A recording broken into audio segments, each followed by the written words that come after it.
Hello students this is your पवित्र sir. तो पिला माने तुम मानकर मैथ एग्जाम आसंता 26 तारीख रे अच्छी। तो से समस्ते प्रायतः चिंतित थिबो जे सर आमे केमिति कौन क्वेश्चन प्रैक्टिस करिकी जीवु कौन करिवु।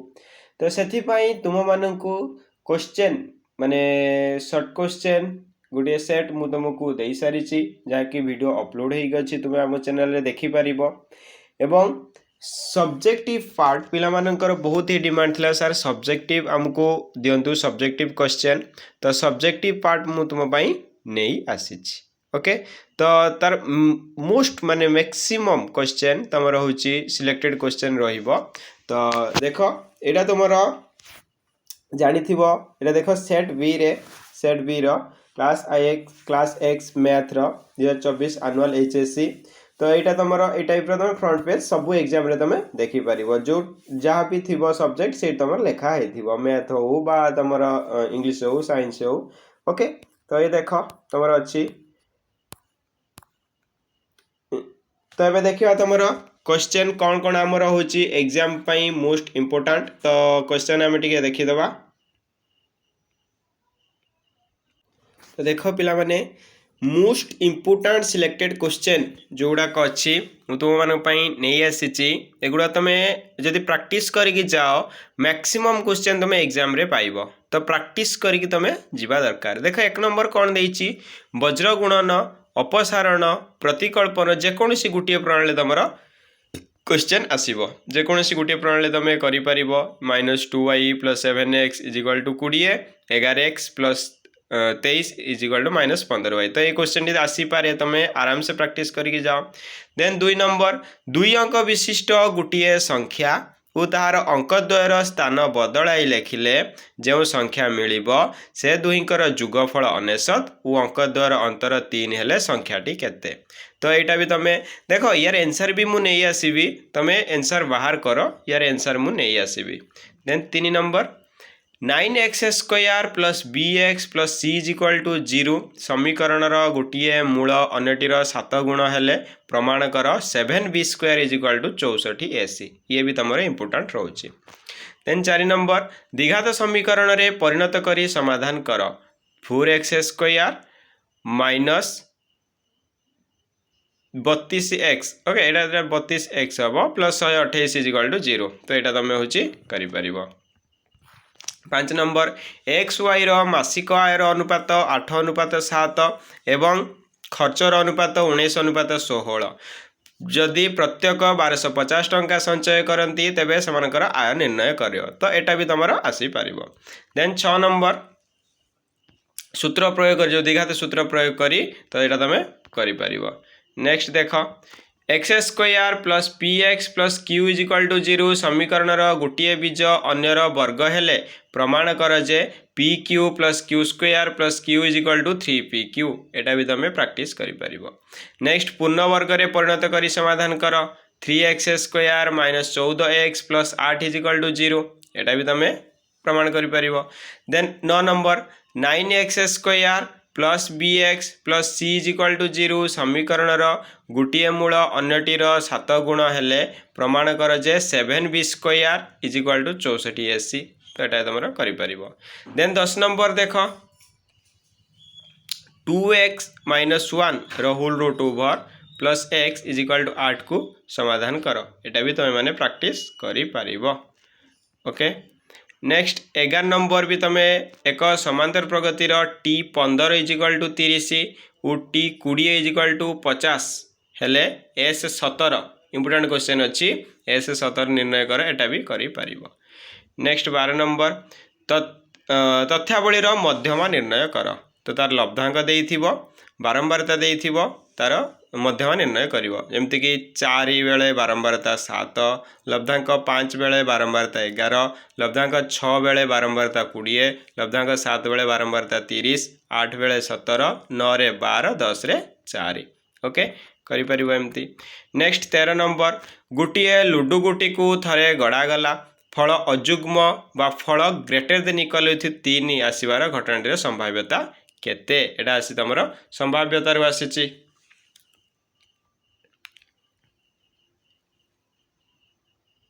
नेक्स्ट देख 14 नंबर एक्स वाई 3 4 और -5 -6 बिंदु त्रय एक रेखीय हेले प्रमाण कर 5x - 4y + 1 = 0। तो यहाँ तुम प्रमाण कर।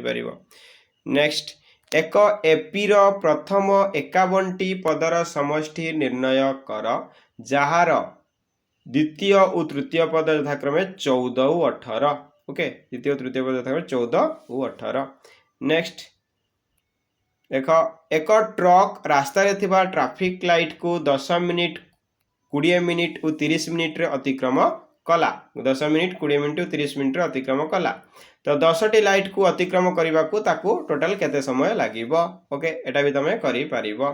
नेक्स्ट देख 17 नंबर ओलटाई मिश्रण कौशल रे 111 ରୁ 222 पर्यंत समस्त गणन संख्यार समष्टि निर्णय कर। माने उल्टे लिख मन कर 1 ରୁ 100 तुम्हें मिसेक लिखिल देन हूँ तुम कौन कर उल्टा 100 ରୁ 1 जाए मिसेक लिखिपर। देन देख 18 नंबर कौनसी वृत्तर बहिस्थ एक बिंदु उक्त वृत्त प्रति अंकित स्पर्शक खंड द्वयर दैर्घ्य समान एटा प्रमाण कर। तो उपपाद्य तुम प्रमाण कर। नेक्स्ट गोटे त्रिभुज रे 3 बाहुर दैर्घ्य अन्य एक त्रिभुजर अनुरूप 3 बाहुर दैर्घ्य सह समानुपाती हेले प्रमाण कर जे त्रिभुजद्वय सदृश। तो प्रमाण कर त्रिभुजद्वय कौन हम सदृश हम। ओके, नेक्स्ट 20 नंबर प्रमाण कर जे दुईटी स्पर्शक वृत्तर केंद्रद्वय और स्पर्शक एक रेखीय बोली। केंद्र स्पर्शक एक स्पर्श बिंदु एक रेखीय बोली। देन 21 प्रमाण कर जे एक त्रिभुजर दुई बाहु को समानुपात रे अंतर्विभाजन करुथबा रेखा उक्त त्रिभुजर द्वितीय बाहु सह समांतर। तो उक्त त्रिभुजर द्वितीय बाहु सह समांतर। नेक्स्ट 22 नंबर प्रमाण कर जे गोटे वृत्तर दुईटी सर्वसमज्या गोटे वृत्तर दुईटी सर्वसमज्या केंद्र ठारे जो कोण उत्पन्न करती से सर्वसम। तो केंद्र ठारे जो कोण उत्पन्न करती से सर्वसम। मोस्ट इंपोर्टेंट क्वेश्चन एगुड़ा सब तुम एग्जाम पाई। तो जिते शीघ्र प्रैक्टिस कर तुम भल हम। ओके, तो समस्ते शीघ्र शीघ्र ये क्वेश्चन गुड़ा को प्रैक्टिस करनी।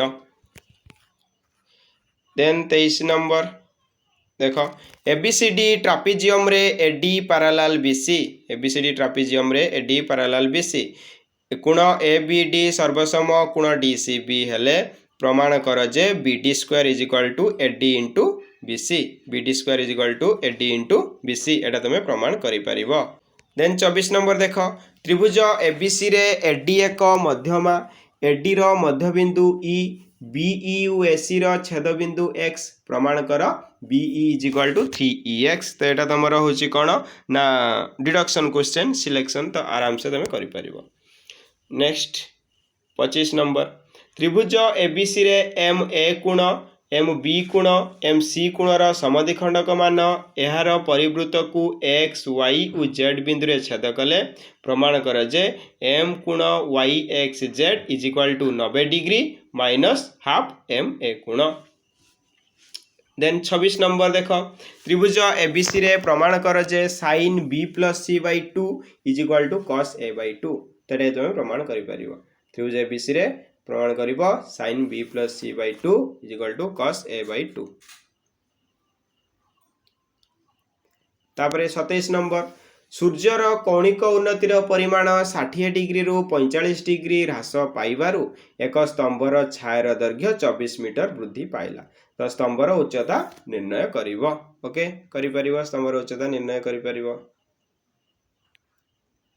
नेक्स्ट देख 28 number A plus B plus C is equal to 180 degree एवं cos a is equal to cos b into cos c हेले प्रमाण कर tan a is equal to tan b plus tan c। tan a is equal to tan b plus tan c। Then 29 number √3 plus cot 50 degree plus tan 80 degree is equal to √3 into cot 50 degree into tan 80 degree बोली प्रमाण करिवो। Okay, बुझी हो तो यार सब answer बाहर करी तुम कर परिबो न नहीं मु आंसर यार सेंड कर देबी। नेक्स्ट देखो 30 number cos 70 degree by sin 20 degree plus cos 55 degree into cosec 35 degree divided by tan 5 degree into tan 25 degree into tan 65 degree into tan 45 degree रो मान निर्णय कर। Then 31 number √3 plus cot 50 degree plus tan 80 degree is equal to √3 cot 50 degree into tan 80 degree बोले एटा प्रमाण करिवो। Then 32 number त्रिभुज ABC रे BC is equal to 8 centimetre M A कोण 45 डिग्री एडी उच्चता लिबी जाइए छाड़ हेले त्रिभुजटी अंकन करिवो। देन 33 नंबर 4 सेंटीमीटर व्यासार्ध विशिष्ट एक वृत्त रे 6 सेंटीमीटर उच्चता विशिष्ट एक समद्विबाहु त्रिभुज अंतर्लिखन कर। तो 4 सेंटीमीटर व्यासार्ध विशिष्ट एक वृत्त रे 6 सेंटीमीटर उच्चता विशिष्ट एक समद्विबाहु त्रिभुज अंतर्लिखन करिवो। नेक्स्ट 34 नंबर त्रिभुज एबीसी रे एम ए कोण 60 degree BC 7 centimetre BE perpendicular AC BE is equal to 6.3 centimetre हेले त्रिभुजटी अंकन करिवो। ओके करि परिवो ये सिलेक्टेड क्वेश्चन पूरा। देन 35 नंबर देख 6.4 सेंटीमीटर दैर्घ्य विशिष्ट एबी अंकन करी एहाकू 5:3 रे अंतर्विभाजन करिवो। तो 5:3 रे तमे अंतर्विभाजन करि परिवो। देन 36 नंबर त्रिभुज एबीसी रो परिवृत्तर केंद्र उ त्रिभुजटीर एक अंतस्थ बिंदु हेले प्रमाण कर जे एम कोण बीएससी प्लस एम कोण ओबीसी इज इक्वल टू 90 डिग्री। देन 37 नंबर एबीसीडी ट्रापेजियम रे एडी पैरेलल बीसी एम कोण ABD is equal to M कोण डीसीबी हेले प्रमाण कर जे BD square is equal to AD into BC बोली। देन 38 नंबर त्रिभुज एबीसी रे 38 नंबर तुम आगुरी भी जाइथिला त्रिभुज एबीसी रे प्रमाण करे जे sin b plus c by 2 is equal to cos a by 2। Then 39 देखो sin a plus b is equal to 1 by √2 cos a minus b is equal to 1 by √2 हेले समाधान करिवो। ओके तो एति कि थिला तमरा सिलेक्टेड क्वेश्चन है समस्ते channel को सब्सक्राइब करी रखी था। नेक्स्ट बहुत सारा काली दिन सारा मु तुम सहित रही आर भी क्वेश्चन आसबार अच्छी तो सब गुड़ा को प्रैक्टिस करवा आराम से जीवा एग्जाम दबा तो एग्जाम रे भल करवा। तो जो माने एग्जाम रे भल करबा चाहूच तो से माने सब मते माने सब्सक्राइब कर रखी था आमे तुम सहित अच्छू। ओके तो आज तो वीडियो एतिक थिला। Thank you.